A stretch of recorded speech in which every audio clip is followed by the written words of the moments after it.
All right, we're back at you with another episode of Talking with Friends. I am Sports Information Director Levi Converse. And I am Assistant SID Morgan Raspberry.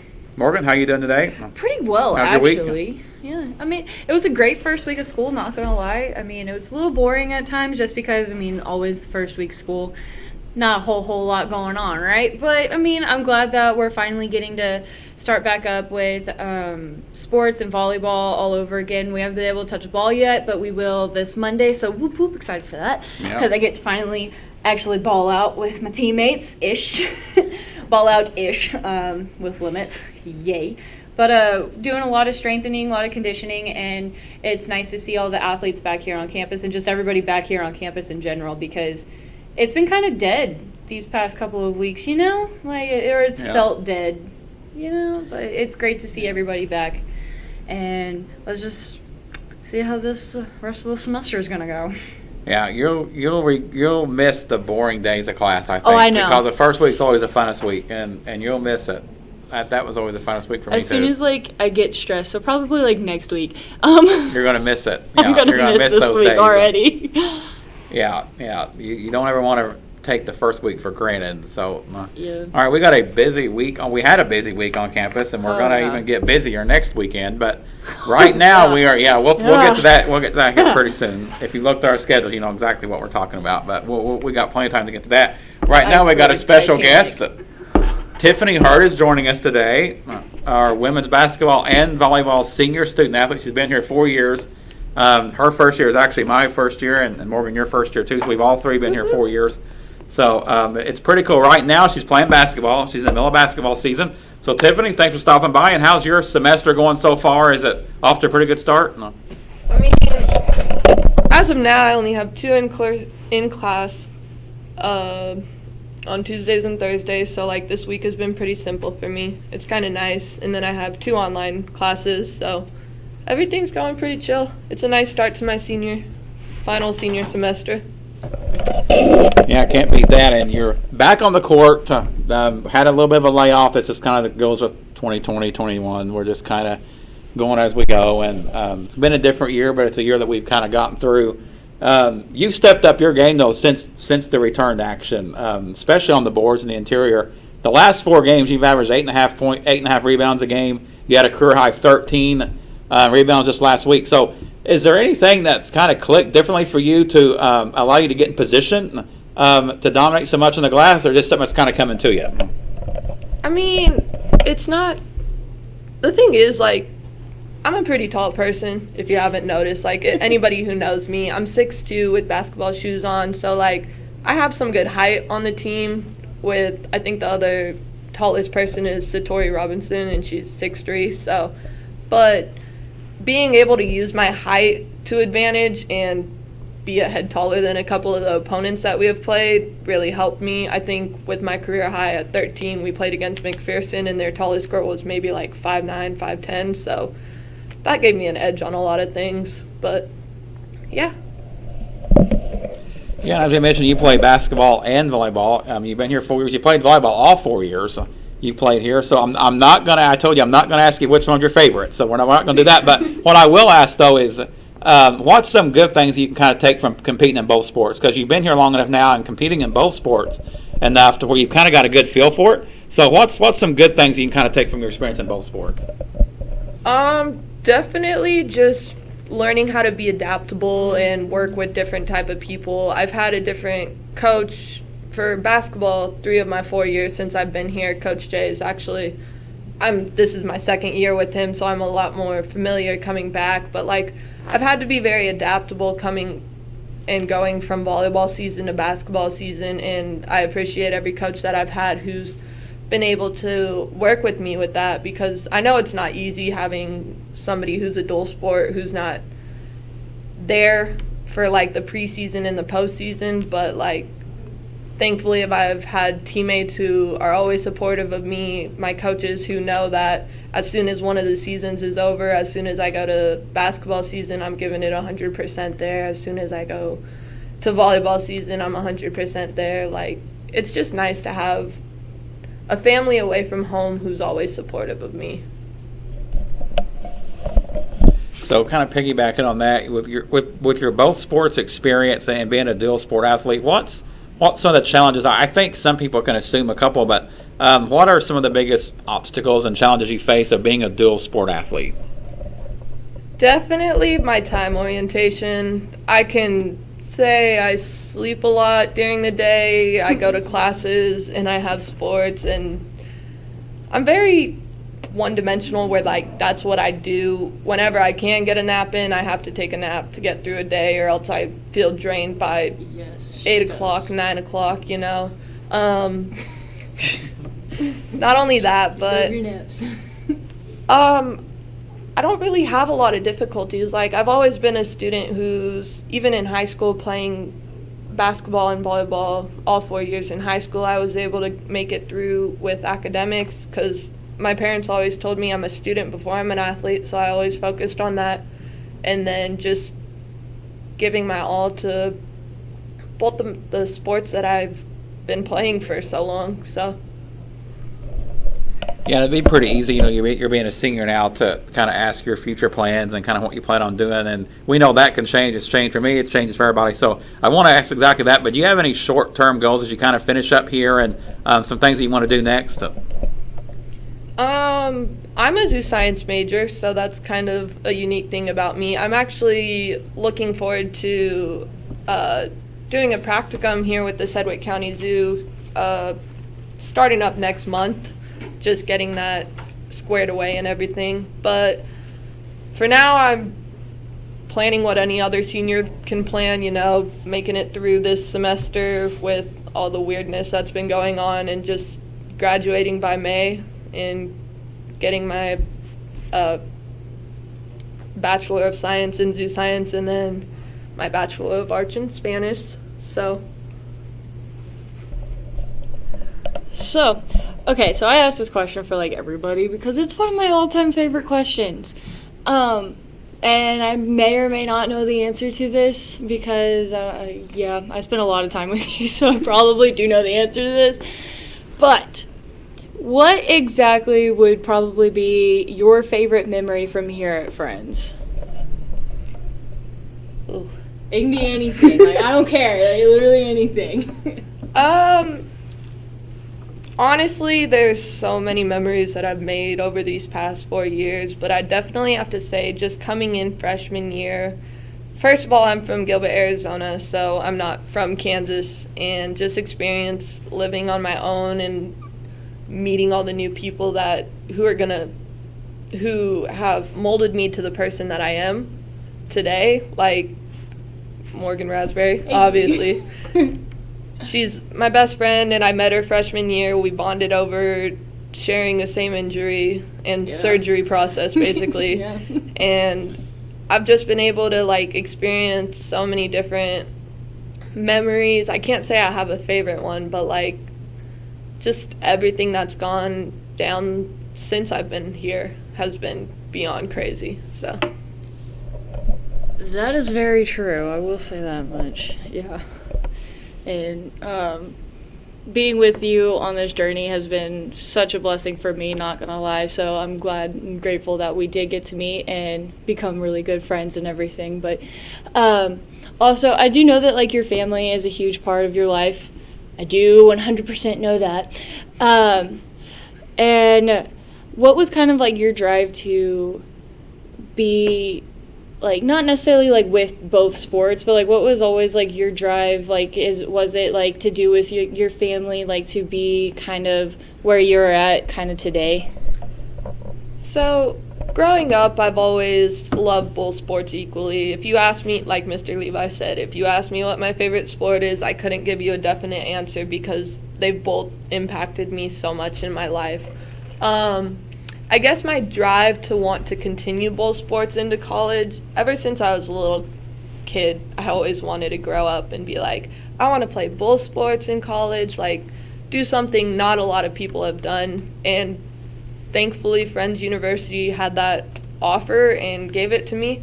I was actually recruited by my volleyball coach, Coach Ian, and he gave me the opportunity while I was here on my visit to talk to the basketball coach and see if she liked me enough, she's not here anymore, but it was Coach Ray Booth who recruited me as a freshman, but she left before I was able to have her as a coach.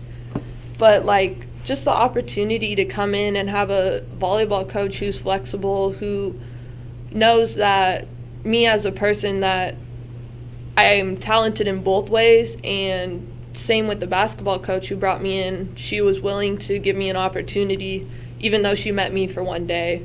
And not only that, but growing up, like I said, my family's a big part of my life, and my dad always told me, don't hold yourself to just one thing, do whatever your heart desires, go out, like, chase any dream you want, and go out into the world and experience it firsthand, and that really impacted me to want to play both sports.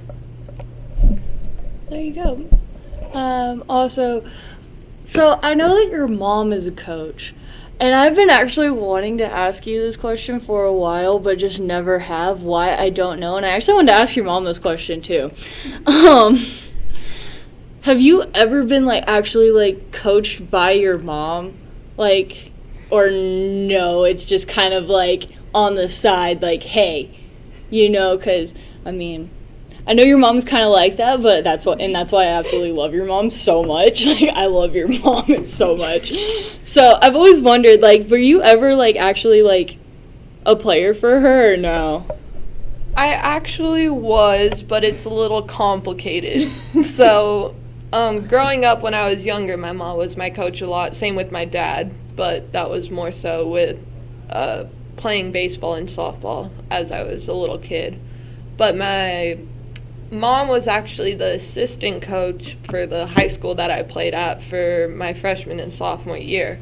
So even though she wasn't the head coach, she still treated me like every other player on the team and pushed me to be, like, the best that I could be on the court. And she showed tough love, and she never let me off easy if I was having a bad day or something. She always pushed me to get over it and just go practice like I should be practicing. So, yes, I've had her as a coach, but once I was a sophomore, she stopped because my older brother was a senior in high school and she wanted to watch his games.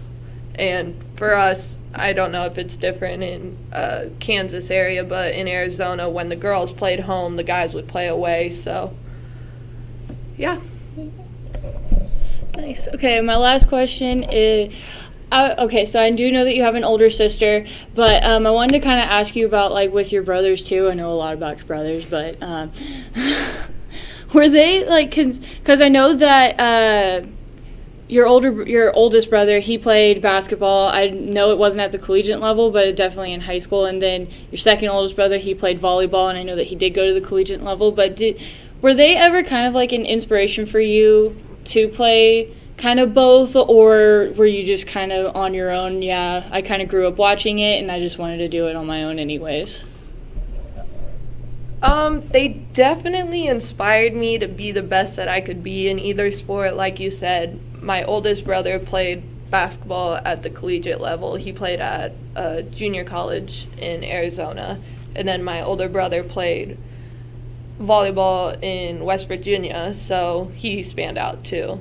But, like, it kind of made me want to be better than both of them, because if that makes sense. Oh, yeah. Sorry, if you have siblings, you know how competitive anything like that can be. So, like, if you have your brother going to one sport and your other one going to the other sport, my thought process was like, hey, I can do both of them. And I know it's going to be difficult, but, like, they've definitely pushed me in both of them. I've definitely had influence from both of them in each sport to just give it all I got and just show them that, yeah, you're good, but I can be just as good as you. Very good. Yeah. Very good. You can see the friendship of you guys that coming out. That's fun of it, and that's a fun part of it. I enjoyed hearing the stories, Tiffany. Very good. Very good. Oh, we got a lot of stories. Oh, I'm sure more than that. We could do a 3 or 4 hour, I'm sure, or more than that. Yeah, I'm sure we could, but this is good for now. This is enjoyable. Tiffany, thanks for coming by. Appreciate you. So, Tiffany and the Falcons will be in action tomorrow night at Southwestern. Actually, tomorrow afternoon at Southwestern, 3 p.m. start time. Southwestern does not allow fans, as many as we don't either, as many people don't now with everything going on. But you can watch the game live on our live stream Stretch portal, portal.stretchinternet.com/friends. We'll share the links tomorrow. It's also on our site you can find. So make sure you watch Tiffany and the Falcons tomorrow. They're coming off a really, really big win over Bethany. Bethany was receiving votes in the top 25 poll heading into Wednesday night's game. Falcons won by 10 points, 55-45, and they're also won earlier against McPherson. So they're on a 2-game winning streak. They look to make it 3 in a row against Southwestern. They already beat Southwestern last week. Now they play them for the second time in a week. They're trying to make it 2 in a row and run their winning streak to 3 games. So, Tiffany, thanks for coming by. Appreciate you. Appreciate you. Good job. Thank you. All right. Now, do you want to get into the busy week that's coming up? Let's get into the busy week, but first I kind of want to talk about how you want to last avoid it some basketball more. games. No, Yeah. because Wednesday. I don't blame you. Wednesday was a huge day for both basketball teams. One starting out right out of quarantine, guys finally were out back on the court. Even though they did not win, it was such a close game that me and Mr. I already know me and you were like, oh my goodness, like heart racing kind of a thing, because we were like, this is so stressful. Like they were literally like neck and neck the whole entire second half. But they came out and played really hard, and I was kind of upset that they lost. But then the women's game, oh my stars, they just came out of nowhere and. Yeah. Man, we made their coach mad. I will say that much. Yeah, I know your heart was racing in the men's game because you told me it was. Yes. I was so very stressed. You communicated that specifically, so I remember that. But yeah, it was a fun 2 games. The women was very impressive because Bethany is kind of a rugged basketball team. That's kind of the way we play too, and it just kind of played into the style. And Bethany is coming off a really big win. They were receiving votes, like I said, coming into the game. Yeah. In the latest top 25 poll, they were one of the top teams in the league, and won by 10, big win, 2 in a row. And I think they're starting to get their legs under them a little bit. We've talked about it throughout the year. It's been a constant theme. It's a different year. It's unprecedented. We've never dealt with it before. Everybody's dealing with it, but we've never dealt with it before. It gives you unexpected results. And I think the girls now are starting to kind of find themselves a little bit, find their rhythm defensively. Tiffany's been a big part of that, rebounding the basketball and really changing shots in the interior, kind of giving a shot deterrent down low. So she's been a big part of that, and they're playing well right now, 2 in a row. And the guys, I just said, was a tough loss. Their first game back, and again, one of those things where you put it into a jar and you shake it up randomly, and you don't know what's going to happen. There's going to be some things that's unexpected happen this year. It's going to happen the rest of the year. It's going to happen with all the sports, but. Guys led most of the way. They led by as many as 14. When Bethany took the lead that night, I should have known this, but I didn't actually realize it until I was writing my recap. When Bethany took the lead late on that layup, that was their first lead of the game. Yeah. They didn't lead at all. Because I forgot. I thought they might have led, sometimes they'll lead early like 3-2, 4-3. Yeah. They didn't lead once until those final seconds. And it took 3 turnovers to do that. Turnovers on 3 straight possessions, and Bethany pulled it out, 66-63. But a tough loss to the guys. But again, they had been off for almost a month. Almost a month to the day. They played December the 14th, beat Sterling. They come back January 13th, so almost a full month off. And you've never had that before. No one's ever dealt with that before. But it's definitely different, and it's something everybody's going to have to kind of deal with, but we're dealing with it on our time. And but again, tomorrow, Southwestern on the road, not an easy place to play, but again, no fans allowed, so it kind of takes away a big part of that. It does. But hopefully the women can make it 3 straight, and then the guys can. Southwestern's got a really good guys team. They always do. They're consistently a threat in the KCAC, but hopefully they can find something then too. Yep. Oh, man. So now do you want to get to the busy week? You want to avoid it again? Let's get to the busy week. Well, the first time we talked to Tiffany, that was a good reason to avoid it. And now I kind of want to put it off. But really, it's not going to be bad, though. It's going to be fun. It's going to be good. Just think of it as like we see the iceberg, we're Titanic, and we haven't. I know I said that. I did. I did say that. I did say that. I said it's kind of like it. Everyone's dealing with this. It's kind of like you see it and you know you're going to hit, but yet you're trying to limit the damage, trying to steer it enough to where you can just make things work. But on the positive side, we have been making a lot of adjustments here recently that have made the bigger icebergs lesser and lesser and lesser. Yep. So that's been very, very helpful. But yeah, no. So we're getting really gung ho because we have every single sport going this spring. I think except for women's golf. Women's golf is playing in the spring. Oh, they are playing in the spring too? Wow, man. So we're going to have every sport except for cross country. They just got track now, right? And cross country will also participate in the NAIA postseason meet. So they won't have any home meets, but wow. They're also, so every sport will play at some point. They'll be in the NAIA meet, but man, and we thought fall was busy, right? Oh goodness! So again, this week coming up, and really it's been that way from this point on. Yeah. It's something that we're gonna have to deal with. But again, everyone's dealing with it. But the good thing is we're playing games. We're playing games. We're staying blessed. That's all we can do right now. It's better than the alternative, right? That's very true. So this week, baseball starts on January the 22nd against Peru State. January 22nd, 23rd will be a 3-game series at Westside Field. Also going on Saturday, we released a schedule last night, and we did a release on that. The competitive cheer program will be hosting a day of duels with several KCAC schools, several non-conference schools will be competing in that. Cheer and dance will be coming up. So that's Saturday, January 23rd. Upcoming news with cheer and dance too eventually. Yep, so yep. That'll be fun. Yep. So everybody can kind of stay tuned for that. But cheer and dance will be hosting January 23rd, day of duels. No fans are allowed. Again, that's just with the county and things everybody's going through. But it will be available on the live stream. You can watch. We live streamed it last year as well. A lot of people watched it. So hopefully that's going to be the avenue to watch it this year. And that will be next Saturday starting at noon. The event will start at noon inside the Garvey Center. Baseball also be in action. And then the next week, we want to get ahead of ourselves. But you might as well, since I thought of it, I might as well stop. I might as well go ahead. Yeah, just volleyball will be back in action January 27th at home against York. Baseball's home again that weekend. And volleyball also will be playing before the 27th, but it'll be away. Their first home game will be the 27th. And that'll be against an Oklahoma team. I believe it's going to be 27th. I believe it's going to be North. Well, the first game that I have on the schedule is November 27th against York. Unless you have something different, which you may have something different. I thought we were playing another Oklahoma team the 25th, but I don't really remember anymore. First game we got, I know the first home game we got crazy right now. is January 27th against York. For sure, the first home game is the 27th against York. It's going to be a KCAC matchup, and then that following weekend, of the 29th and 30th, baseball will be back home, and basketball will also be home on the 30th. So, yay! Fun, Fun. So this week, not so bad, but following week, it's a little sketch, but it's not that bad. It's not that horrible. Yeah, but again, it's we're happy to be playing games if we can. We're playing the 23rd away. That's where I'm getting confused at. But we're away, not the 25th. The 23rd, we're playing away. Don't worry, no stressful moment there.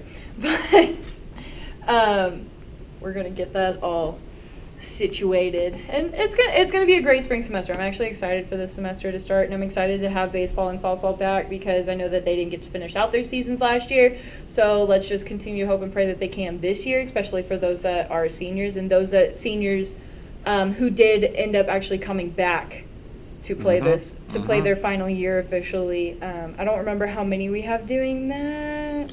Yeah, they have the option to do that, though. They have the option to do that. So I know we've got some on both sides that have it. I don't remember how many for either team, but either doesn't matter. I'm just super thrilled that they were able to have that opportunity because I know, especially as a senior right now, and me dealing with injury and stuff like that, and then having the spring season to finally come back and actually finish out my senior year, having that option is a very amazing opportunity. And so I'm glad that all the softball and baseball players and all the spring sports that their seasons got cut short, they're able to come back and be able to finish out the rest of their senior year.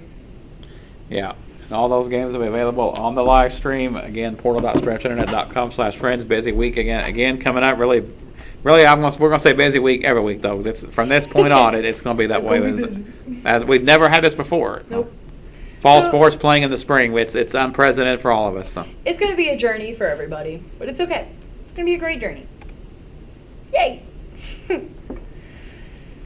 So, do you want to start talking about NFL playoffs? That's where I was going. Yep, you read my mind. Yeah, I think that's what I think. Did we talk about the college championship?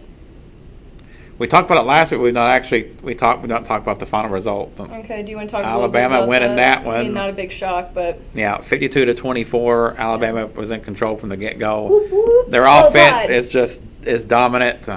Devontae Smith winning the Heisman. They're probably going to have at least 3 to 4 first-round picks in the upcoming NFL draft. Mm-hmm. And it's just people's arguing this is not only maybe Nick Saban's best team, but maybe one of the best teams ever in college football. I don't know. You could say that. The last 2 years, you could say LSU's team was also one of the best teams we've ever seen. Now, they fell off this year, but last year they were really, really good. And So let's just say that this is probably one of the top, if not best, team for Alabama. It's definitely, you could definitely argue Alabama's best team, but people's arguing it could be the best team ever. The only correlation I'll make to that, though, is with LSU, comparing the last 2 champions, is I think LSU, I can tell you that right now, LSU beat Oklahoma soundly in the Final Four. Yeah. This year, Alabama beat Notre Dame soundly in the Final Four. I think that Oklahoma team last year is a little better than this year's Notre Dame team. In the championship game, LSU won big over Clemson. Alabama obviously won big over Ohio State. I think most people would agree that last year's Clemson team was a little better than this year's Ohio State team. This year's Ohio State team was a little bit, again, not their fault. The Big Ten scheduled late. They got going late. They were 7-0 coming in, only played 7 games. So a little bit, the jury was kind of out on Ohio State a little bit. And they won big over this year's Clemson team. We know that in the Final Four. They won really big over them. So, but I think that Alabama coming in and taking care of them, not only does that make my Michigan Wolverine heart extremely happy.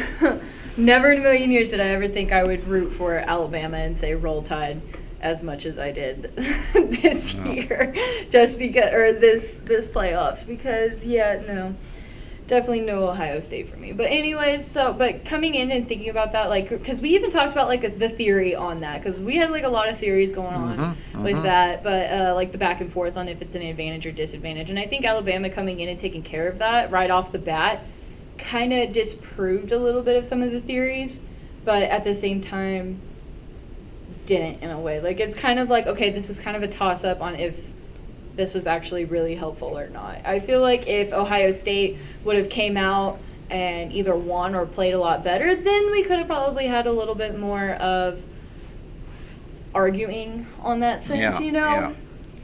And then some teams would be extremely offended and some teams would be extremely upset about Ohio State. But at the same time, I think that Alabama came in and took care of business, which they should have, considering they have an amazing team this year and probably will almost every year. Yeah, this is Nick Saban's 7th national championship. Wow. 7th. That's amazing. Wow. That's amazing. That's insane. Just you almost get numb to how great he's built that program. And so can I go to Alabama now? Yeah. So you mentioned LSU having come rebuilding year after their juggernaut last year. Alabama don't have rebuilding years or Nick Saban. They're in contention every year. They don't have that. I know that you and Scott talked about that not too long ago. Yeah. Our GA Scott,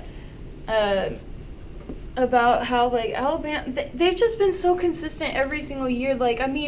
Most some years are obviously way better than other years, but they've always come out and had a fairly decent team every single year, if not a great team every single year that was always consistent, and they never fell off. They never had a rebuilding period. No, they've always had great people come in, but they've also always had great people last throughout the whole entire 4 years that they've probably been there. He probably, I want to say he has, quite a few freshmen that came in and actually stuck in and held on and held on and held on till their senior year, which is actually very helpful because then you don't have a lot of transfers. You're not having a lot of incoming freshmen being no, I'm playing, and then you have to play them because you have nobody else, because you already have these people who know the program. And I think that that's just something that Alabama has always had. Well, this year they had that with Devontae Smith winning the Heisman Trophy. As a freshman, he actually caught the game-winning touchdown pass from Tua Tagovailoa, in overtime against Georgia in 2018 as a freshman. He's been into his 4th year. So, and now this year he wins the Heisman as the best player in college football. He's going to be a first-round NFL draft pick. So, he was with Alabama all 4 years. So he's probably going to go to Jacksonville, right? And, well, I'm pretty sure Trevor Lawrence is going to Jacksonville. Oh, really? You think because, so? well, you did hear the big news. He's going to be the coach now at Jacksonville. Oh, yeah. Urban Meyer. What about that? Urban Meyer, former Utah coach, former Florida coach, former Ohio State coach.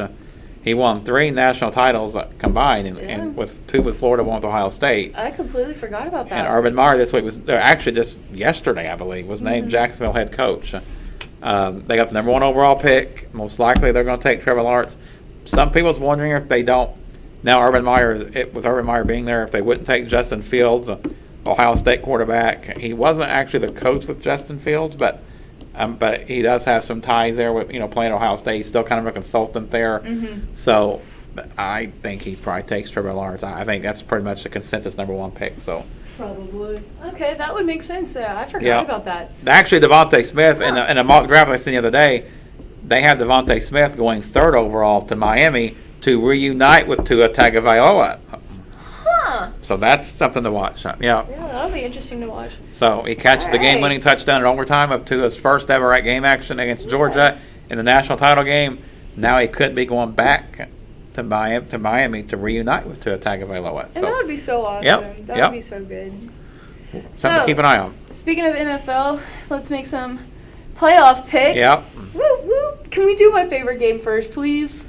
Come on. Your favorite game is the Browns in Kansas City, yes! right? All right. Yeah, we can do that. We can start with that. Let's go! That's the first game on Sunday, 2:05 p.m. on CBS. Cleveland at Kansas City.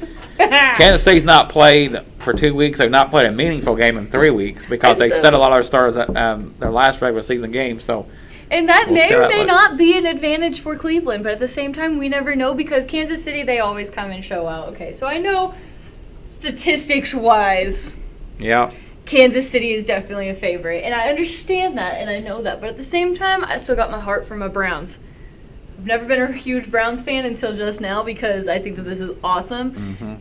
Just think about it. Like, what if we had the Browns in the Super Bowl? I know. I agree. If they go and they actually beat Kansas City, okay? So let's say that they beat last year's Super Bowl champion right here, right now. And then they end up making it all the way to the Super Bowl. That would be so freaking amazing.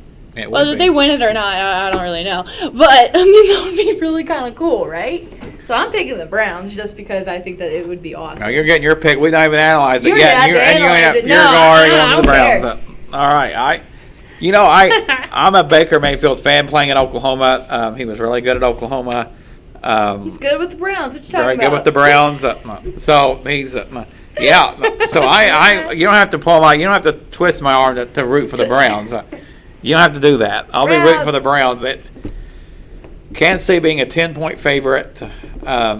Cleveland's been on a roll, and they started out really good against Pittsburgh last week. Got out to a 28-0 lead. Pittsburgh come back a little bit to make it a little interesting, but Cleveland was always in control. They forced turnovers. Is how they jumped ahead largely. If their defense can force turnovers against Kansas City, they got a shot. And they got to put pressure on Patrick Mahomes. They can't, and that's easier said than done because Mahomes is so good against the blitz. He's so good on the run.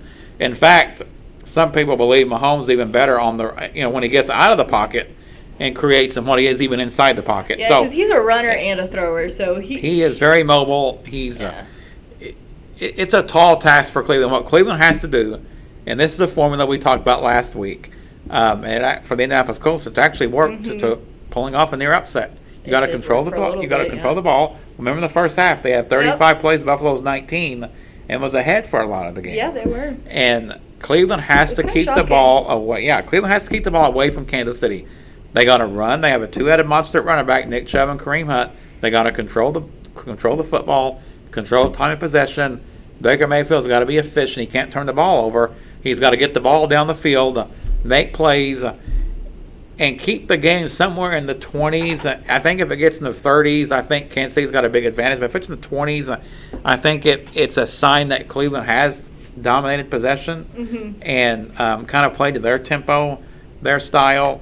It's just hard to pick against Kansas City right now because they're not only defending Super Bowl champions, They've won in every way possible. They know how to win defensive games. They know how to win offensive shootouts. They've actually played 6 straight one-possession games, not counting the last game where they rested a lot of starters that they lost. Yeah. But they actually had won 6 straight one-possession games, and a lot of them is against teams that's inferior, Atlanta, Carolina. But they won every which way. But they've struggled some too. They've showed some signs of vulnerability where they've had to pull these games out late. And I'm trying to talk myself into picking the Browns. I don't know if it's working or not. Okay, I'm really trying hard. And that's I'm trying to follow fine. you. Like, honestly, I don't know if I can or not though, because Kansas City is as long as they have Patrick Mahomes, it's just so hard to pick against Kansas City. The only reason why I'm doing it is just because I think it'd be so awesome if the Browns actually won, and I want to believe in them. And I think the more I believe in them, the better they are. Because, I full on believed with them against Pittsburgh. Look at how great they did. So, I'm trying to keep, the good luck going. I will say this. Going back into the 90s. That's it. Going back to 1996, there was a team that was number 1 seed that everybody expected to win, led by the chief rival, John Elway, the Denver Broncos. The Jacksonville Jaguars, who was an expansion team, goes into Denver and knocks off Denver 30-20. They were, I believe, a 14-point underdog, and they wind up going to the AFC Championship game. See, so there is precedent for this. This has happened. The likelihood of it, probably not, but I still want to have faith in them. I've statistics-wise and logical-wise, and honestly, I really do like Kansas City, and I like Patrick Mahomes. I think he's one of the most humble quarterbacks I've ever seen. One of. He's not exactly, but you know, right? He's a very humble person, and I kind of like that about him. Or he seems like a humble person. I don't really fully know. But in Kansas City, they were amazing last year, and they've played absolutely phenomenal this year. So, statistics-wise, I would actually pick them, but I still want to go with the Browns. Just if you're trying to talk me into picking the Browns, you're kind of doing it in a weird way. If you're trying to talk me, now you're talking me back. I was really close, and now it's a strange way to go about it. If you're trying to talk me into picking the Browns. Think about it this way, though. Okay, the more that we pick the Browns, maybe the better they will play against Kansas City. And in all honesty, this is the good luck charm for the Browns. Watch, the Browns are listening to us right now, and they're like, hey, they're our motivation. We're going to win now. And you know what? And just because you picked them, we both picked them, that would be amazing. And they heard it. We're going to tag them in this now. We got to now. We have to now. I think it'd be funny. But, Okay. So, so there's a positive to all of this. We're the good luck charm for the Browns right now, okay? Think about it. Now, if we go and we pick Kansas City, the team that is the obvious, we always want to go with the underdog, right? Come on, underdogs are the best. Everyone loves an underdog. It wouldn't be the first. We've done this every week so far this year, and it wouldn't be the first time I picked the Browns, kind of because I'm rooting for them. So come on, let's have some fun. I'll pick the Browns. Yeah, the Browns. Let's go. All right, I'll pick the Browns. We'll have some fun with it. All right. I made a case why they can win. So it's a narrow. It's a narrow case. I don't have to make a case. I just have to say, hey, believe in them. You got it. They could lose this game 31-13, but you know what? Still proud of them. But they balled out against the Steelers. That's all that matters. You talked me into doing it. Let's go. So you got to get some credit for this, I think. Woo! At least a little bit. If they win, then you get some credit. If they lose, then obviously the opposite of credit. But it's still fun. It was it was an intuition. It was like a gut feeling that didn't actually come true. Yeah. We'll still have some fun. Yes. All right. So we're both picking the Browns. Woo! Everybody out there. Go Browns! Yeah. Cleveland! Baker Mayfield! Yeah. I don't know what else. Next game is on Saturday, 3:35 p.m. The Rams is going to be in Green Bay. The Rams knocked off Seattle last week 30-20. And it wasn't even really that close. The Rams defense controlled the game from the outset. And I picked the Rams last week because I went with their defense. And I thought their defense could really get after Russell Wilson. Aaron Donald did. He had a big day. So I went with the Rams. That worked. And now they got a whole nother challenge in Green Bay against an offense that is absolutely rolling. Mm-hmm. Aaron Rodgers and Devontae Adams has a connect. I think it's the best quarterback-receiver connection in football right now. I don't think there's any question about it. I think Aaron Rodgers is going to win the MVP, and I think he is the MVP. And they're the number 1 seed.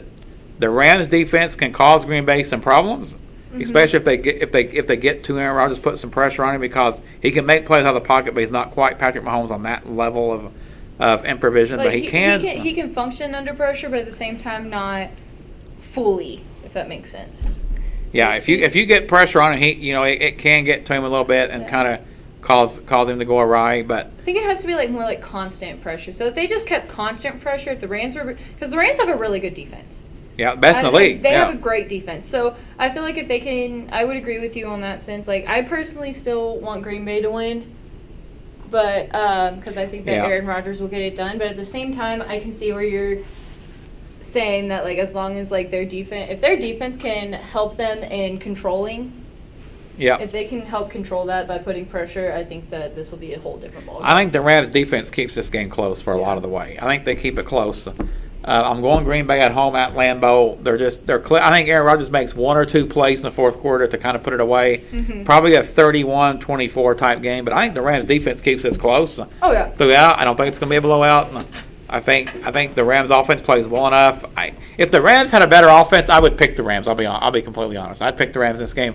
I'm just not sure. Jared Goff, he started last week. Or actually, John Wolford started last week. He played last week. Jared Goff come back last week. John Wolford got a concussion and a really nasty hit in Seattle, forced Jared Goff back into action. He played well enough to win. Didn't play great. I'm not Jared Goff's first start back this week. I'm not confident in that. He's been a little rocky. Yeah, he's been rocky even when he was healthy. So I'm not confident in that. I am confident in the Rams' ground game. Cam Akers had a big game on the ground last week for Seattle. Kind of helped the Rams control the time of possession, control the football. I think they can do that again somewhat. I think they keep it close. I think Aaron Rodgers makes 1 or 2 plays at the end to kind of put it away. So I got Green Bay advancing. Sweet. Oh, yeah, you got Green Bay too, I assume. Yes. Yeah. All right, Saturday night's game is going to be probably the toughest game. Well, our game of the week may be up there with it, but maybe the toughest game to pick. Baltimore at Buffalo. We made several cases why both teams could win this game. Baltimore's playing as well as anyone has over the last 5 or 6 weeks. They've gotten back to the style and the way they played last year. They were the number 1 seed and got upset. Lamar Jackson's kind of got that MVP swagger back a little bit. He's playing up to that level after kind of a slow start. At least by his standards, for the first half of the season. Buffalo, you can make a case, is playing as well as anyone in the league for the last 10 weeks. They're 13-3. They're playing well. They survived the scare against the Colts last week against a really well-coached, gritty Colts team. And Buffalo at home. Predicted that. Yeah, we said Colts could. They had a way to win, and they barely pulled it off. Yeah, I was like, they didn't fully pull it off, but man, exactly what we were thinking they were probably going to have to do. They did it. I mean, sure they fell short, but that was kudos to the Colts for that. Not gonna lie. They played well, played it close. Very well. Yeah, they played well. Buffalo survived. You can make a case for either team on here. Yeah. I've gone back and forth on it. I think going into the playoffs, my gut told me that these two teams were playing the best of anyone, as well as anyone in the league. And again, Kansas City could also flip that switch and get right there with them. But I'm going to go Buffalo just because going into the playoffs, I really felt like Buffalo had been rolling for most of the season, and they're still playing really well. Josh Allen's playing at an MVP level. Their defense has looked better. Stephon Diggs led the league in catches and receiving yards. So I'm going to go Buffalo, but I am not going to be surprised either way this game turns out, because I could just flip the coin and pick Baltimore as well, because I think they're both playing at the same level. I just think Buffalo has been doing it for a longer period, and so that's why I'm going to go with Buffalo. They've been doing it for a longer period at a high level, but Baltimore is playing a switch. I would not be shocked if they made it all the way to the Super Bowl. Yeah. The winner of this game could literally go to the Super Bowl. And but I'm going to go with Buffalo.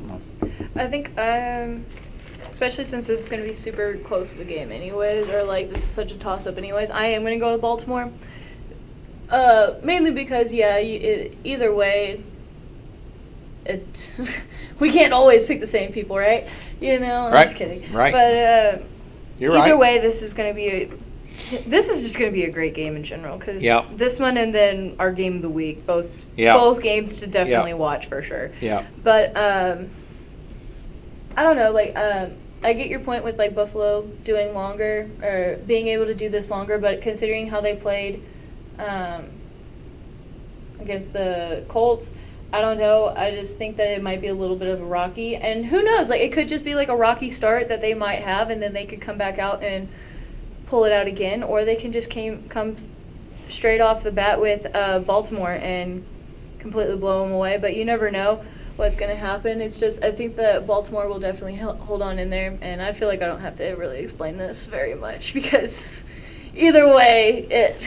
Yeah, I'm not going to be surprised either however team this game turns out. I mean, this is I could talk myself into picking Baltimore because going in, I felt like to start the playoffs, Baltimore was the one team Kansas City did not want to play. Mm-hmm. And they don't have to play them yet because of Cleveland upsetting Pittsburgh. If Pittsburgh had beat Cleveland, then Baltimore would be going to Pittsburgh, or Baltimore would be going to Kansas City, and Pittsburgh would have went to Buffalo. Yeah. So, but Cleveland winning at Pittsburgh, now Kansas City gets Cleveland, and now Baltimore goes to Buffalo. And what I think is just an absolute toss-up. And but again, Buffalo's been doing it longer. I thought going into the playoffs, Buffalo was playing better than anyone in the league. Buffalo's only a 2.5-point favorite to win. It kind of shows you how close they expect this game to be. And but yeah, I could definitely see Baltimore winning this. I got Buffalo, but it could go either way. It'd be We're fun. Just gonna flip it, you know. It'd be fun. The other. Yep. One of us will be right. One of us will be wrong. So. Which last week I picked all 6 games right. I told you we had to mention that. I did. I picked all 6 games right. So maybe this week you pick all of them right. I don't know. I haven't been picking very well lately. Maybe this week you. This whole time we've ever done pick'ems, the only time I've ever actually won any of them was the very first week we did it. Yeah, but I don't know. In defense of you though, we didn't always keep track. We kept track of it, but we didn't always announce it. So there may be other times that you won. Hey, maybe you can go and find some wins in there. I know, right? Go dig up and find something. What do you go back retroactively and find some wins. Retract so that I win. Yeah. So yeah, we didn't keep. You may have won more than what you think. You may have won more than what you think. Our last game is our game of the week, and in our polls, New Orleans has been dominating the polls. Twitter, they're up. They have 61.1% of the vote, 38.9% for Tampa Bay. So a lot of our listeners feel good about New Orleans. Instagram's a little bit closer. But New Orleans still has the edge. 57% is with the Saints on there. So this is another game. I don't see this game as quite the toss-up Baltimore and Buffalo could be, but I see it as a really good game to where you have 2 first-ballot Hall of Fame quarterbacks going at it. Yeah, that's very true. This is literally a Brady Breeze showdown. Yeah. Drew Brees, this could be his last year. They announced. Tom Brady, it is not. He will be back next year. Oh, my stars. He just needs to stop. Tom Brady, he's still playing at a high level where you can't, he's still. I get that, but man. Really good. Peyton Manning was playing at a pretty high level when he retired, but you know what? He knew when to stop. As long as Tom's contending for a championship, he's not going to stop. And he's playing at a high level. You can't tell I'm not on the Brady Bunch train. 40 touchdowns this year. So? I can do that. Yeah, he's maybe proper football here, but we keep trying to give new adventures. First, it was. Hey, I think I can outbeat our quarterback here. So how about? Hey, Tiff yeah. Tiff knows. Maybe you could try for quarterback or something. Yeah, let me do that. I think I could do that. We've talked about Don't we have a girl playing in the KCAC? I thought we did. Or what was this on? Okay, I know that there is a girl playing somewhere. In Vanderbilt, Sarah Fuller. Yeah, no. That was it. I just remember learning about that not too long ago. Yeah, she was a kicker. I was like, but I thought it was here for some reason. I don't know. Girls are always kickers? Why can't we be the quarterback? We've talked about wrestling for you. We've talked about golf. We've talked about track. Might as well add football to it. Well, you know what? Instead of playing basketball, they told me I should have played football because I was so aggressive. So I think this is my true calling. Might as well add that to it. So, you all maybe think you can beat Tom Brady. Yeah. I was going to do power walking. Yeah. Race walk. Yeah. Race walk. Yeah. Yes. I still love that. That's you so can learn awesome. the technique. You can learn the technique. Mm-hmm. It's like a high-powered granny walk.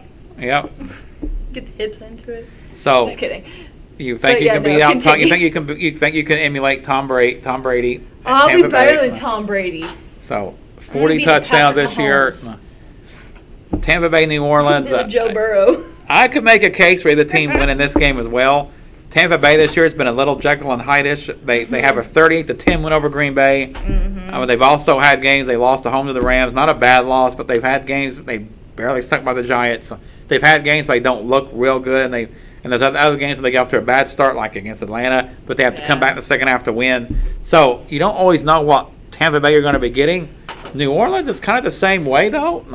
But one thing that I have noticed with Tampa Bay, because I did, however, watch the Tampa Bay and Kansas City game, I feel like even though, yes, Tampa Bay lost, but they kept it extremely close. So I feel like it depends on the quarterback as well. Like Tom Brady feels a little bit more pressured by Kansas City and probably wants to win more. So I feel like he's going to want to win more against New Orleans just because he's going against a really great quarterback. Not saying that all the other teams don't have a great quarterback, because they do. But you kind of know what I'm talking about. Like, he's Drew Brees. He's Drew Brees, right? Like, yeah. But anyway, and then Tom Brady actually played a really good game against Kansas City. As much as I do not like Tom Brady, I think he did play actually a very well game against them and had Kansas City worried for a little bit. They definitely Kansas City got to a big lead, and Tampa Bay made it a one-possession game late, and Kansas City had to get multiple first downs to close out a 27-24 win. Yeah, it was very. So it was a very good game. It was very close. It was a very good game.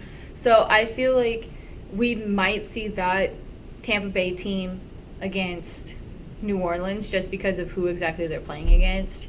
But at the same time, like you said, it's Jekyll and Hyde. We don't really know which one we're going to get. I do believe that. I agree. That's a good point, and I think we're going to get the best version of Tampa Bay on Sunday. I think we're going to get the best version of it, which again has me on the fence picking this game because the best version of Tampa Bay can definitely win at New Orleans. No question about it. But at the same time, New Orleans, even though they've been rocky too, I feel like they've been a little less rocky, if that makes sense. Yeah, the Saints have been. Feels like it's tough to get a handle on them. Yeah. Because Drew Brees missed several games with his rib injuries. That's very true. Too. And he come back the first game, looked very rusty against Kansas City, almost led him back to win. But he looked really, really rusty in the first half. I believe it was like 4 out of 18 throwing the football, which is very on Drew Brees. Like, he's one of the most accurate passers. Usually his percentage-wise for the season is around 70%. Yeah. So it's very unlike Drew Brees. He has played better recently. He's starting to get back more in the groove, more in the rhythm.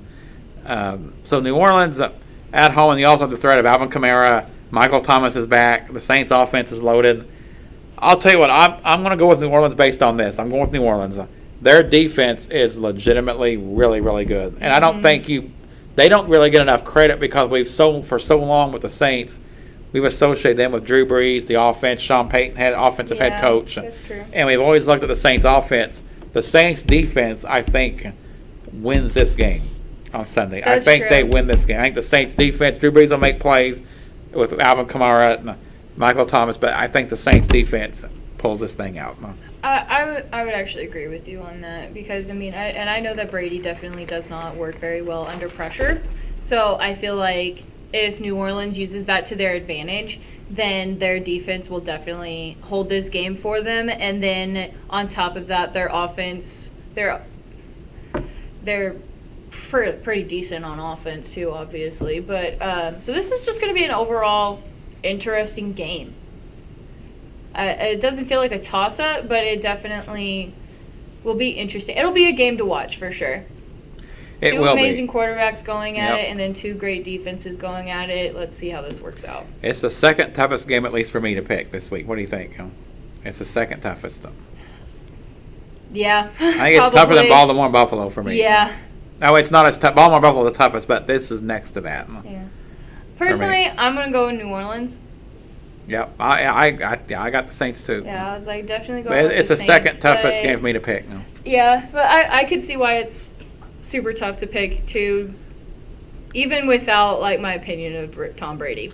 It is like actually like it really is kind of difficult, but it's going to be a fun game. I think that this is going to be a great one. If Tampa Bay gives Tom Brady time to throw, then Tom Brady can have a big day and Tampa Bay could win. And I will say this for him.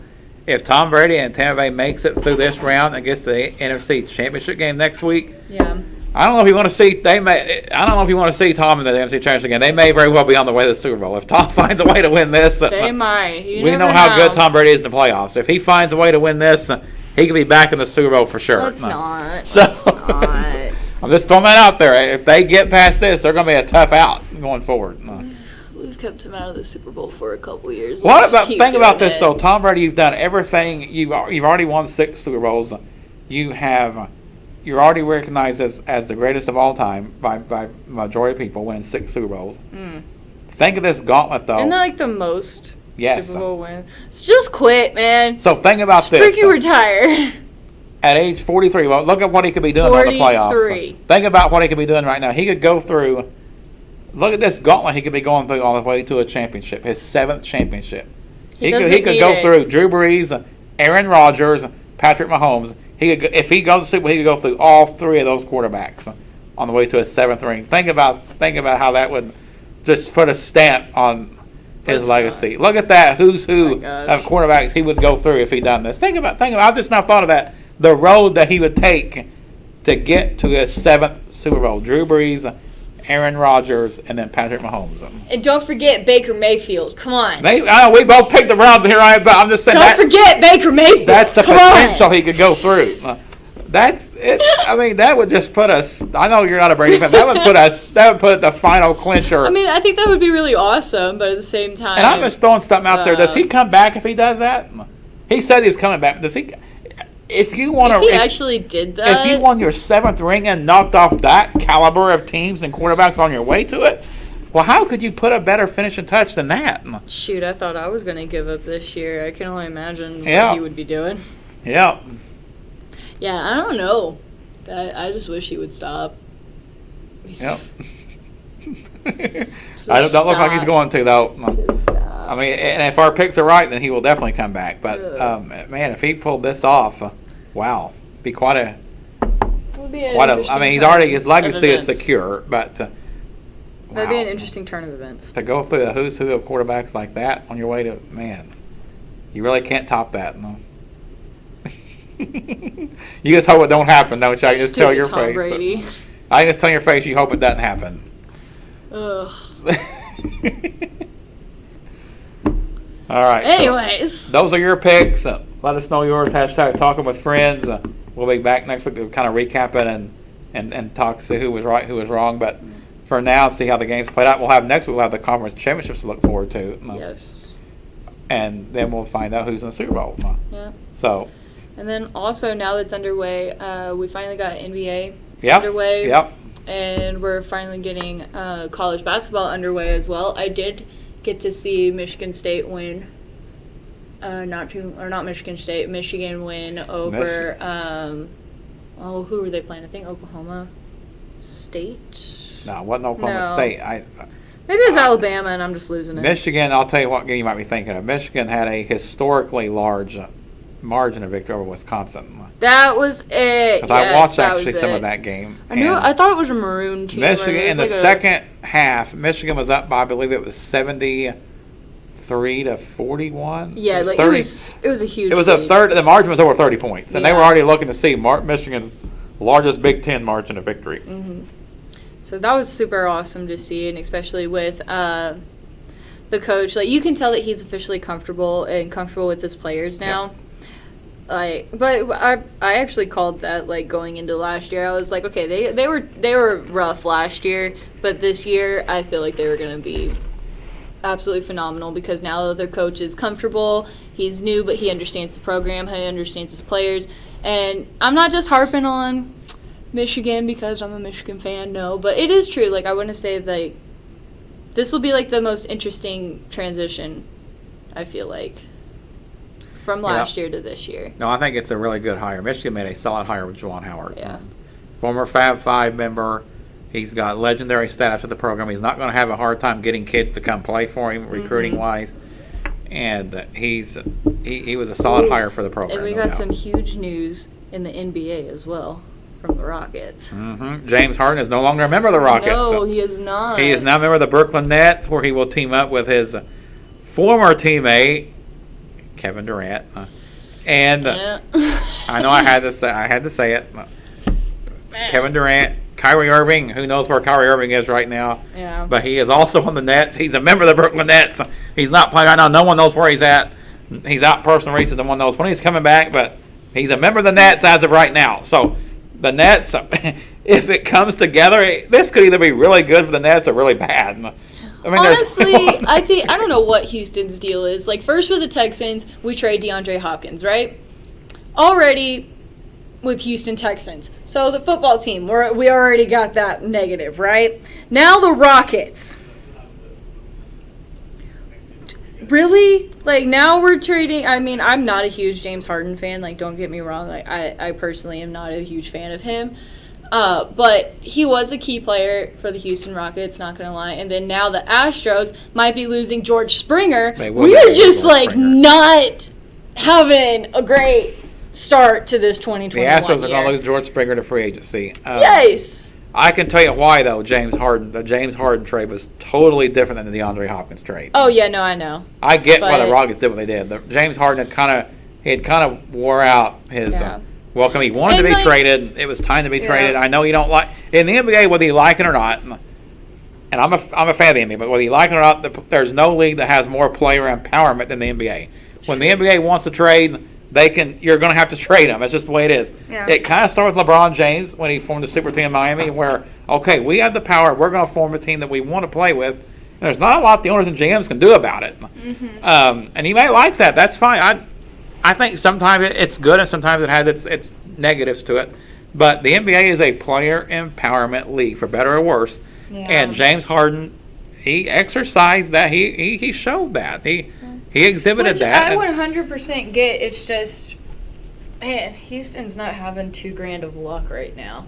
No, I get it. As we keep Deshaun Watson, I think we'll be okay. I get it. And Alex Bregman. But James Harden, he kind of called out his teammates a little bit at night before he got traded. He said it wasn't working. He said that the Houston wasn't good enough. Now I will respond to Harden on that though.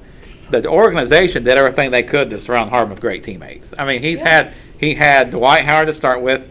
Then he had Chris Paul. They almost won a championship with Chris Paul, actually. If Chris Paul does not get hurt against the Golden State Warriors, if he hadn't hurt his hamstring, I believe the Rockets were going to win that series. They were up 3-2 and win a championship that year. Mm-hmm. Then he once Chris Paul traded, they go get Russell Westbrook, who was off and on. He played great the last 2 months. But either way, that's who Harden wanted. They went and got him. This year, he wanted Russell Westbrook traded and another player. So the Rockets have surrounded him with the players that he wanted to be surrounded with, and it just hasn't worked out. So I don't think Harden can take a shot at the organization going out. And the Rockets have done what they can. It just hasn't worked out. Whatever. Some of it's Harden style. Some of it's just maybe bad luck. See, and this is like one of the reasons why I'm not a huge Harden fan is because, I mean, everybody can try and try and try, but it's never good enough for him. Well, and Harden's style always comes in question. Can you win a championship with somebody with James Harden's playing style, or it's very ball oriented? He's ISO heavy. Yes. And it's going to be interesting to see how it works. He's a historically good offensive scorer. Yeah. His step back three is unguardable. He is historically good offensively. But can you win a ring doing that? It's to be seen. But what makes it interesting now, though, is Harden, where he's going, is the Brooklyn Nets, who he's going to play with maybe the most ISO player in the league, and Kevin Durant, That's true. Who is historically good offensively, historically efficient.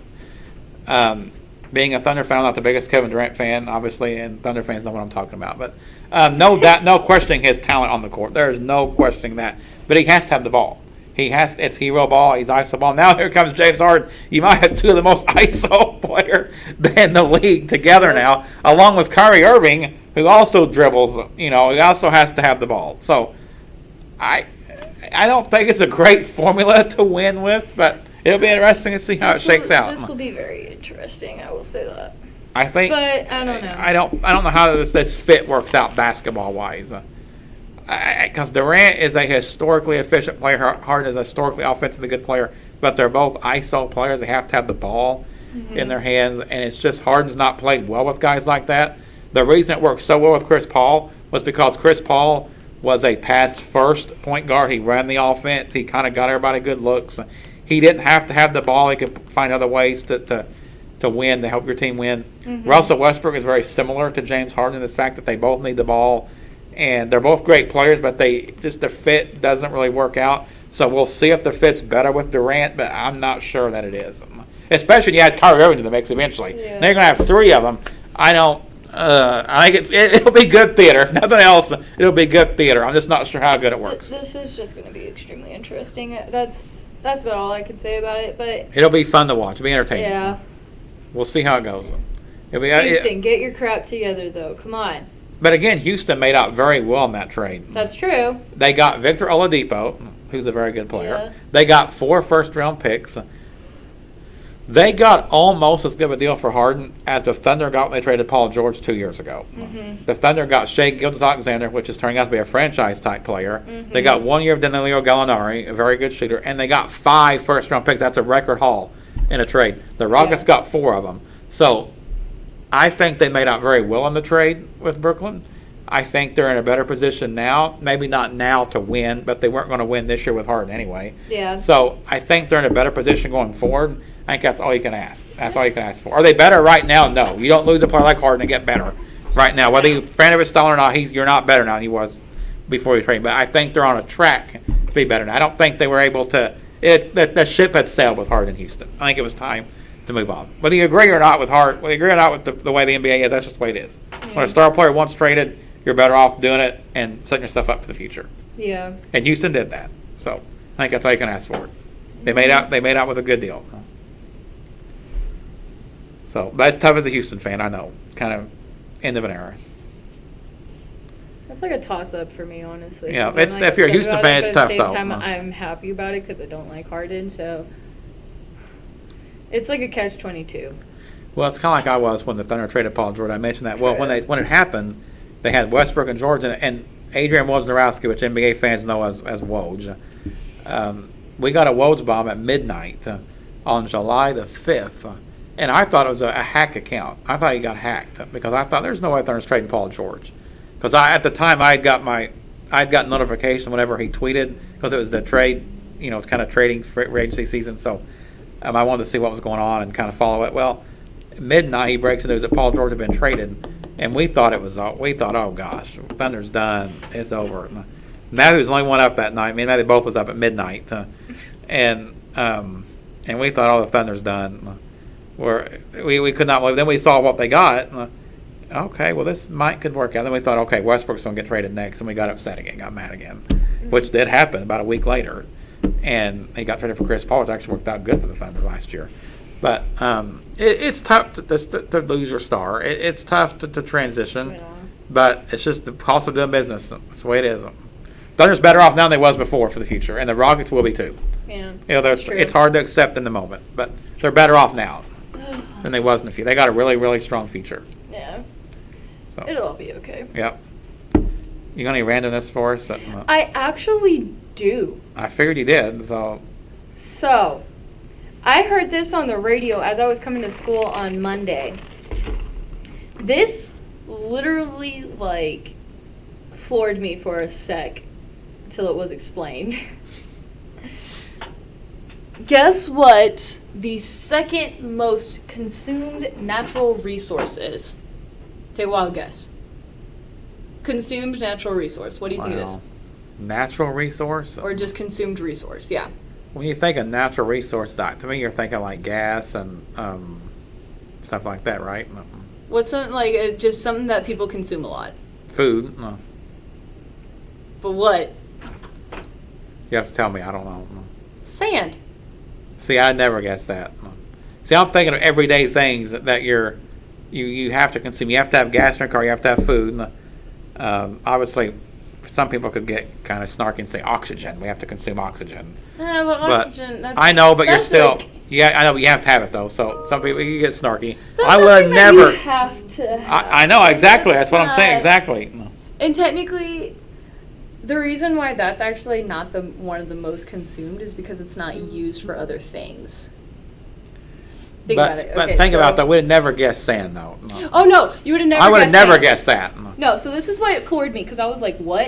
And in my mind, how he explained it, he worded it differently than me, because in all honesty, whenever I'm thinking consumption, I'm thinking, okay, food. What is the most consumed thing? Like, you know, like, what's the second most consumed thing?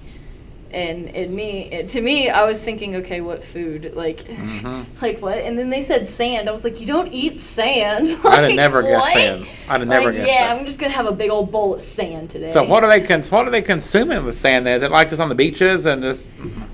It actually is a lot from the beaches. Okay, so what they do is, surprisingly, sand is actually recycled. They take it from like the bottom of like the ocean and then we'll put it on the beaches. But on the beaches, it either goes back out into the ocean, obviously, or they take that sand and they actually go and make other stuff out of it.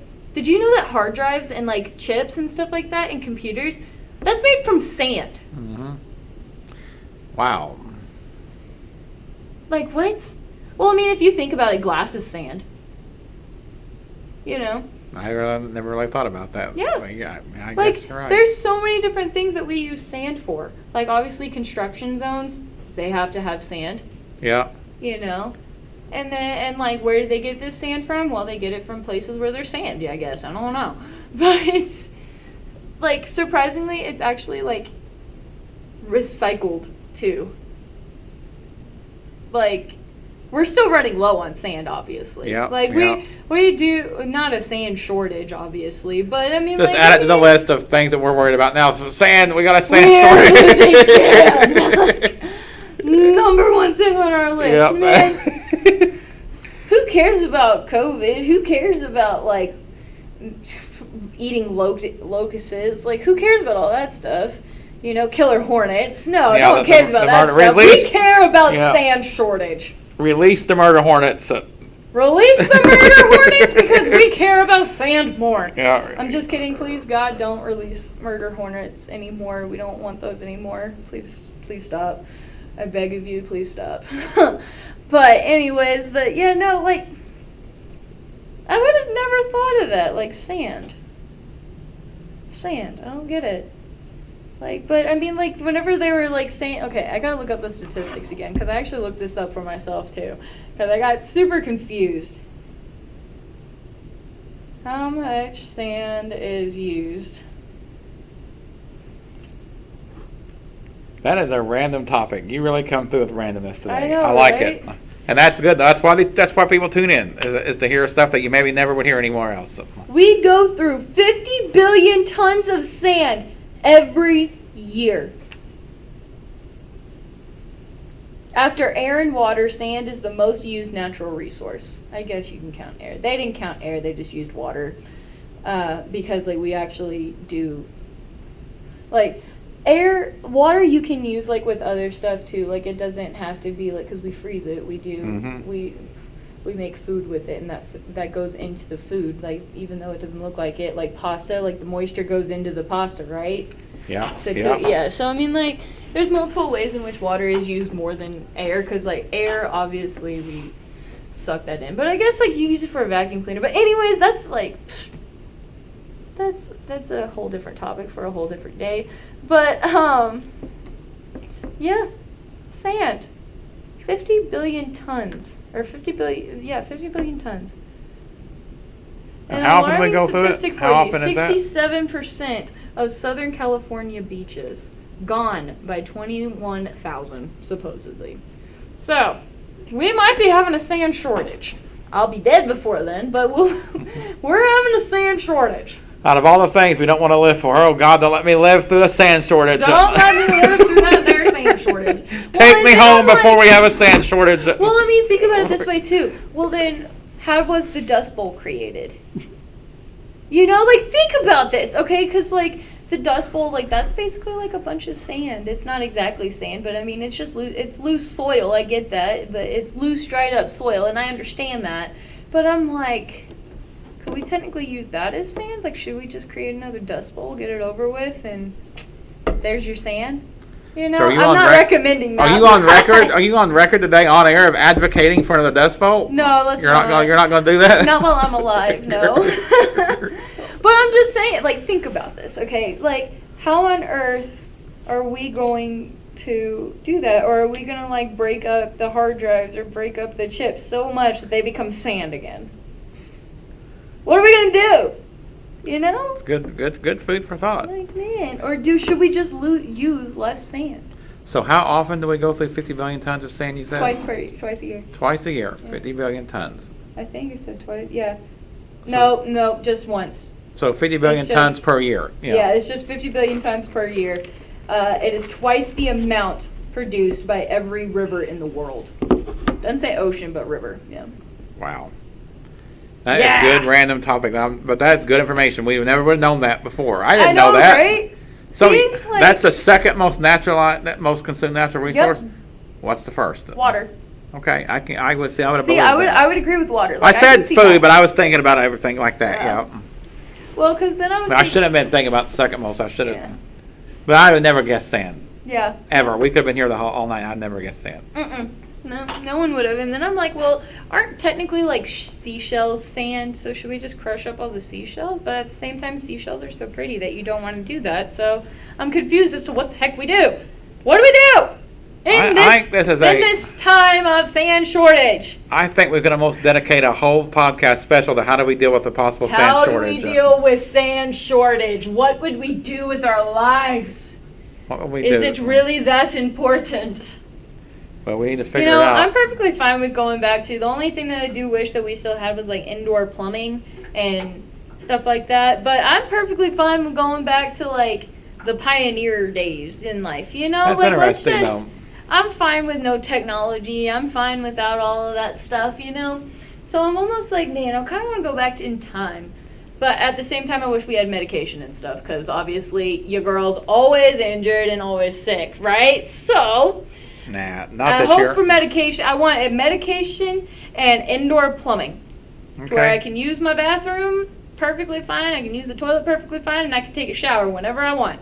So that's all I ask for. That's all I want.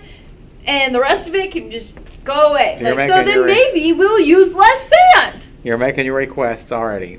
Maybe we would use less sand if we did this. Okay. Or because I just watched this movie literally yesterday, and it is one of the most underrated or underappreciated Disney movies of all time, Treasure Planet.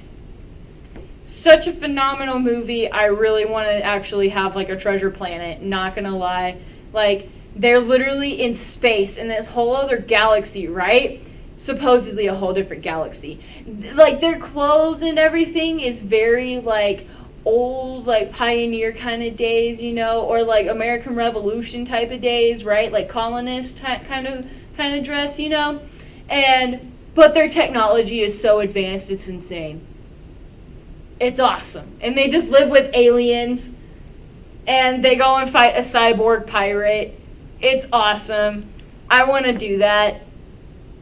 I want to be able to say I live like I'm in the older times, but I have so much new technology that it might not feel like it. So I'm almost, but it also seems like it's just a better way of living. Yeah. Not being reliable on technology, obviously, no, but like you're so simple and simplified that you're going back to older times, but these older times are a little bit more advanced by technology. And they got RoboCops. There's no turning back as far as us being reliant on technology, but I will say there is ways we might be a little less reliant on technology. And I'm talking to myself too, but I think we can be a little bit less, maybe. So we can. There's things we can do. I think this would be a great idea. The sand shortage, it is upon us. So let's go back to a simpler time. Not necessarily Stone Age simpler time, but simpler times where we use less sand in our lives. Morgan's ready to take drastic measures for this upcoming. Drastic measures, lay me down with Bartholomew. That's the theme, is drastic measures, draconian measures they even call it. Drastic measures for drastic times. Yeah. All right, so very random though, very good though. That's good. I think people that's listening and watching learn something probably new. You learn something new every time you listen. I'm just saying. Yeah, whether they want to or not, or they use it or not, they're learning something new. So that's good. Tiff, you learned something new, right?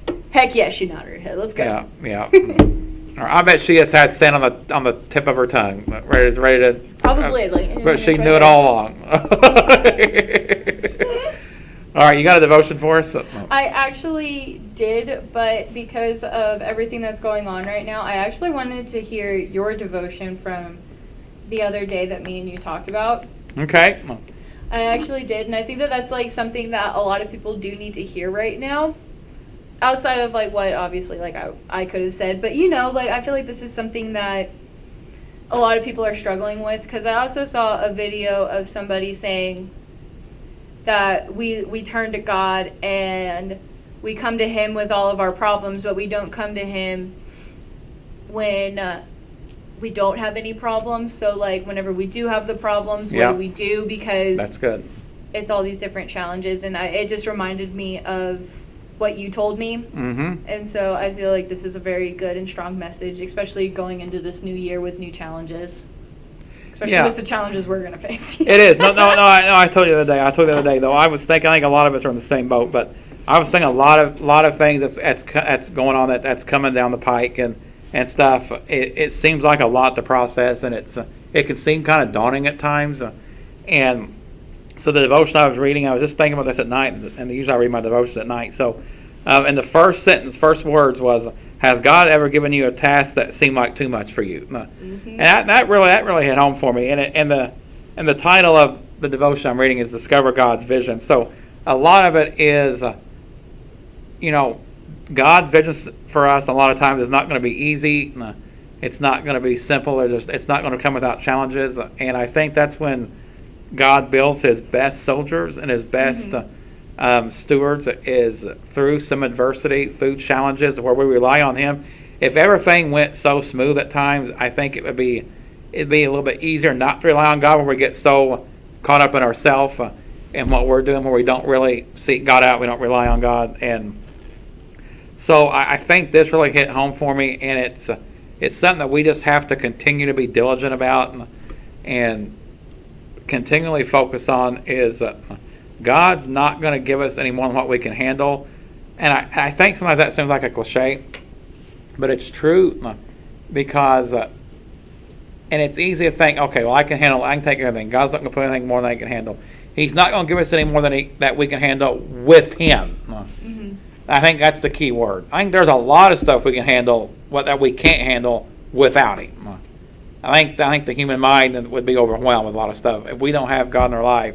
I think a lot of things that we go through, especially now, but really any time, would be too much without Him. I think God will not give us anything that we can't handle as long as we are with Him.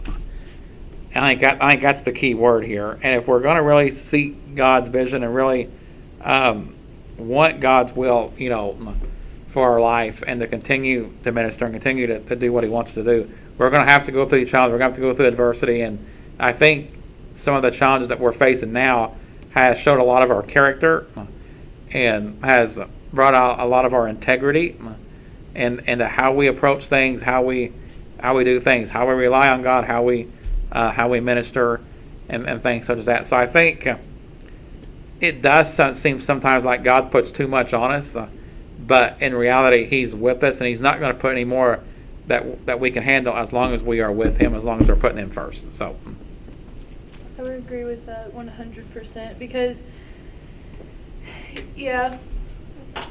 but that's just honestly like a really big thing that I feel like a lot of people struggle with. And like you said, there's nothing that God wouldn't give us to make us struggle so much. He gave us this task for a reason, or He has this challenge for us for a reason. And if we do it with Him and we grow with Him, we'll be able to handle any task that He gives us and throws our way, because we are with Him, and we've learned to be with Him. We've learned to grow with Him and in our faith and in this journey all together. So yep. I liked this one, not gonna lie. I do too, and it spoke to me that night because of what I was thinking about, and just hit me like the first sentence I read is this. So there's no way that's a coincidence. And is there any doubt too? I mean, I've said this before, and I've heard other people say this before, growing up in church and things like, boy, you see someone go through a tough time, or even if you're going through a tough time yourself, you're thinking, how do I get through? How would I get through this without God? How do they get through this without God? I think this time is really makes that ring home even true. Is with what we've dealt with the past year and are still dealing with to a large extent. Is how do people get through things without God? I don't know how I would. I don't know how I would get. I don't think I could get through this. I personally don't think I could either. I don't understand. I mean, like, that if that's you by any means, that's you, you know. But the more I think about it, that just means that I pray even more for you, because you might not be on this path, but you know what? I am, and I want you to be on this path, because I don't even see how we could live without God. Right. I mean, He created us. Right. You know, and yes, he's there's a lot of struggles that we are going to go through, but you have to give it to God. That's one of like my mom's favorite things to say in anything that we are ever struggling with, or even not struggling with. She's just like, just pray about it, just give it to God, leave it to God, leave it at His feet. Cast all of your anxieties on Him. That's one of my favorite verses, not gonna lie. I can't remember right off the top of my head which one it is. I actually have it painted on a canvas in my room, so it's one of my favorite ones. Cast all your anxieties on Him because He cares for you. Yes. That's powerful stuff. That's good. One of my favorites, and especially with all of my mental struggles that I deal with, it's always a nice reminder. And I feel like this is a reminder that everyone should have, because we couldn't do anything without God. I personally believe that we would not be here if it was not for God. No, I agree. I think that's true of a lot of us. God, He brings us to certain points in our life, certain places where He's appointed us to. He brings certain people in our life that is appointed to. He just has everything lined up where it's always gonna, be enough for us, and it's always gonna be. He's always got His will, planned out ahead of us, and it's better than anything we could do. So. That is just so amazing. Thank you for sharing that. That was amazing. Yeah. Next week I'll do one. Yeah. No. That's a good idea. No, I'm glad you. Thanks for allowing me to share it. I wasn't planning on it, but we talked about it. I know, and that was my bad. I needed to talk to you beforehand. No, you didn't have to. That's good. That's good. No, we talked about it before a couple of days ago, and I'm glad to share it. Yeah, that's good. It's just a great message that I think a lot of people need to hear right now. Yep, it is. I think you're right. I think you're right. So it's with good. Everything going on in the world. Yeah. I mean, everything. Like, we have people asking if we're okay. Yeah. From Canada to United States, are you guys okay? We're okay. No, we're not. We're okay. No. We are okay. We are good. We are blessed, even if it doesn't seem like it, because blessings come in the most interesting disguises. Yep. We're all blessed. We are. We are very, very blessed in our lives. Yeah. But yeah. Again, thank you for sharing. That was awesome. Yeah, it was. It was. No. Man, you should share more often, Hey, you do such a good job. I had actually planned. No, I really think you do a good job at that. I'll share anytime you want me to, but I had actually planned on us kind of taking turns with devotions, but I thought you did so well. It kind of became kind of your ministry that you were doing on your own. So I want you to just keep doing it, and I think it's good. But anytime you want me to do it, I can do it. We can do it together, or we can share it. We can share it together. We can do whatever. So I agree. Let's start doing that. That would be fun. Yeah, we can come up with something together we can share if you want to. But you're doing so good doing on your own. I wasn't gonna get in the way of it. So yeah, my podcast lady has some really good devotions. Not gonna lie, she's amazing. Yep. I'll let you kind of keep handling that. If you want to share it with you, we'll do it. So just let me know how you want to proceed. You're kind of okay. That's kind of your department. So I like it. Oh, man. Is it my turn to pray or your turn? I don't remember. Your turn. My turn? 'Cause I prayed last week, so it is your turn today. No. Let's go then. Whoop, whoop. Dear Heavenly Father, thank you for such an amazing and wonderful week.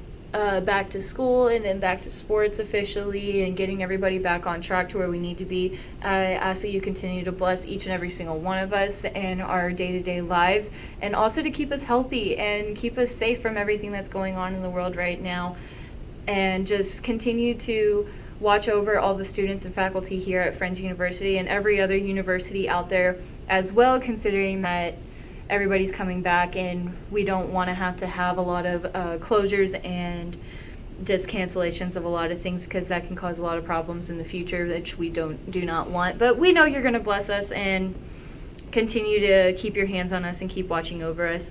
I also want to thank you, Lord, for everything that you have done for Bennett and for his family as well, and to continue to bless them and to help him become stronger and just doing really well right now. So I ask that you continue to do that for him, and thank you for just keeping him strong right now. And I just ask that everybody stay safe, everybody stay healthy at this moment in time through these rough times, and to help everybody in their challenges right now. And just I ask that they can come to you, Lord, and just lay it all at your feet as we do here, and that everybody who is struggling on a journey or on a path, they can come back to their path to you, and you'll help them along their journey. In your name I pray, amen. Amen. All right.